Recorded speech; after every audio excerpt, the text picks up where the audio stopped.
কবি মল্লিকা সেনগুপ্তের লেখা কবিতা কথা মানবী। আমি কথা মানবী। ঋগ্বেদ থেকে 21 শতক পর্যন্ত আমার বিচরণকাল। ইতিহাসের ছাই এবং ভস্মের মধ্যে নারী নামক যে আগুন চাপা পড়ে আছে, আমি তারই ভাষ্যকার। আমি আগুনের আত্মকথন। আমি অঙ্গার খাই, নিগ্রহ দেখি, লাঞ্ছিত হই। আগুন উচ্চারণ করি। আগুনের কথাকারকে মানুষ সহজে মেনে নিতে পারে না, আমাকেও পারে না।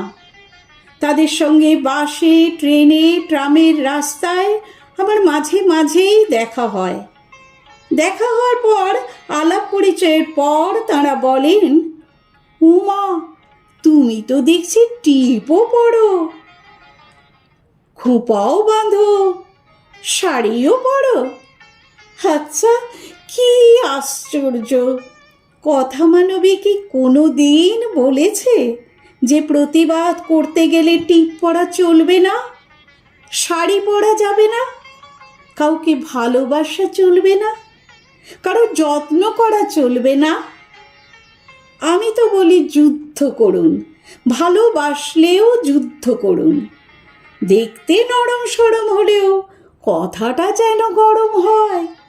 তাই আজ যদি প্রশ্ন করো, হে পুরুষ, হে আবহমানের সঙ্গী, তোমার কাছ থেকে কি ব্যবহার প্রত্যাশা করি, বলবো মানুষের সঙ্গে মানুষের ব্যবহার।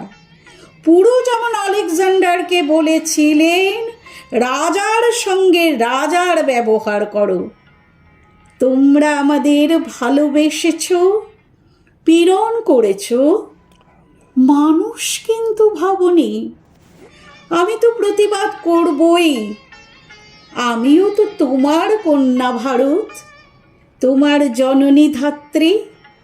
সহস্র হাতে ধারণ করেছি তোমার দিন ও রাত্রি। গঙ্গা, মাধবী, দ্রৌপদী, আমি খনা, শাহবান, গাজিয়া। আমি সামান্য মানবী এবং অসামান্য সে কাজিয়া। আমার আগুন মরেও মরেনি, ধিকি ধিকি তুষ জ্বলছে। আমার লাশে আমার লড়াই আজও অবিরাম চলছে। 10 জন মেয়ে হয়ে যদি 90 পিছে জমছে, প্রতি সেনশ্বাসে মেয়ের সংখ্যা কমছে এবং কমছে। দলপতলের ভাষায় আমি আর কথা বলবো না। ওই আঙুলের ইঙ্গিতে আমি আর চলবো না।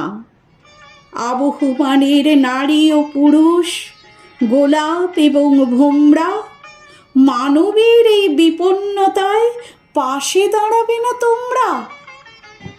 কন্যাকুমারী থেকে কাশ্মীর, বৈদিক থেকে বৃন্দা, শত শত কথা মানবী আমরা আজও রয়েছি জিন্দা।